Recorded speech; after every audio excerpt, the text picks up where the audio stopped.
আসসালামু আলাইকুম এভরিওয়ান, আশা করছি আপনারা সকলেই ভালো আছেন, সুস্থ আছেন। আজকে দুপুরে রোদ দেখে হঠাৎ করে মনে পড়লো যে ছাদে গিয়ে আম বানানি খাবো, কাঁচা আম ভর্তা খাবো। এই জন্য ছাদে গিয়ে দেখলাম আমাদের ছাদ বাগানের টমেটো গাছে কিছু টমেটো পেকে আছে। প্রথমেই সেই টমেটোগুলো কালেকশন করলাম যাতে করে আমের সাথে দিতে পারি। সো আমাদের প্রধান টার্গেট কিন্তু আম। যেহেতু কয়েকটা টমেটো পেকে গেছে, এই জন্য আমরা টমেটোগুলা কালেকশন করে নিচ্ছি। দেখতে পাচ্ছেন কি চমৎকার কালার রয়েছে টমেটো গাছে। টমেটো একেবারে প্রাকৃতিক, কোন ধরনের সার কীটনাশক ছাড়াই এগুলা হয়েছে। দেখতেই পাচ্ছেন কি চমৎকার লাগতেছে। সো আমরা আমাদের টমেটো সংগ্রহ করার পরেই আমরা চলে যাব আমাদের আম পাড়ার জন্য। অলরেডি আমাদের টমেটো সংগ্রহ করা শেষ, এখন আমরা আম পাড়ার জন্য প্রস্তুতি নিব। অলরেডি ছাদে একটা আমার বগি রয়েছে, যেটা দিয়ে আমি আম পেড়ে নেব। দেখতেই পাচ্ছেন পাশে রয়েছে আম গাছ। আমি আম পাড়ার জন্য চেষ্টা করতেছি বড় বাঁশ দিয়ে। দেখতেই পাচ্ছেন আমরা অলরেডি আম পেড়ে নিয়েছি থুকনা সহতে। কি চমৎকার লাগতেছে আম, তাই না?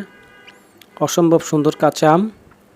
কাঁচা আম কিন্তু আপনি দুপুরের সময় টাটকা রোদে বসে যদি আপনি খেতে পারেন ভর্তা বানিয়ে, তাহলে কিন্তু অসাধারণ লাগবে। দেখতে পাচ্ছেন আমাদের আম এবং টমেটো সংগ্রহ করা শেষ। আরও দেখতে পাচ্ছেন আমরা আমাদের আম গাছে আম ঝুলছে, কি চমৎকার লাগতেছে। যদি যখন পেকে যায় তখন হলদা হয়ে আসে, তখন আরও সৌন্দর্য লাগে। যাই হোক, আমাদের আম এবং টমেটো সংগ্রহ করা শেষ। এবার আমরা আমাদের আম ভর্তা করার পালা।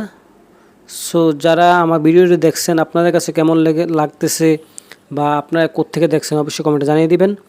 যাই হোক, আমরা চলে যাই আমাদের আম বানানোর শেষ পর্যায়ে। আমরা এতগুলো আম পেরেছি এবং টমেটো নিয়েছি। এখন আমাদের আম ছোলার পালা। বাকলাগুলো ছুলিয়ে নিব দার সাহায্যে। একটু সময় লাগবে যেহেতু অনেকগুলো আম পেরেছি আমরা। এখনও পর্যন্ত আমের আটি হয়নি, হালকা হালকা শক্ত হয়ে আসছে। অলরেডি আমাদের ছোলার কাজ প্রায় শেষের দিকে। সো যখন আমরা ছোলার কাজ শেষের দিকে হয়ে যাবে, তখন আমরা এগুলো ভালোভাবে ধুয়ে নিব। ধুয়ে আমরা একেবারে কুচি কুচি করে নিব, পাতলা করে টমেটো এবং আম মিশ্রণ করে নিব। এবং এখানে হালকা কিছু চিনি এবং লবণ দিয়ে প্রথমে মেখে নিব।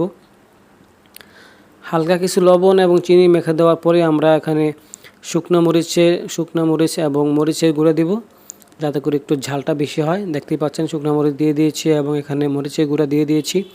এই কাঁচা আম ভর্তা খাওয়ার মজাটাই আলাদা।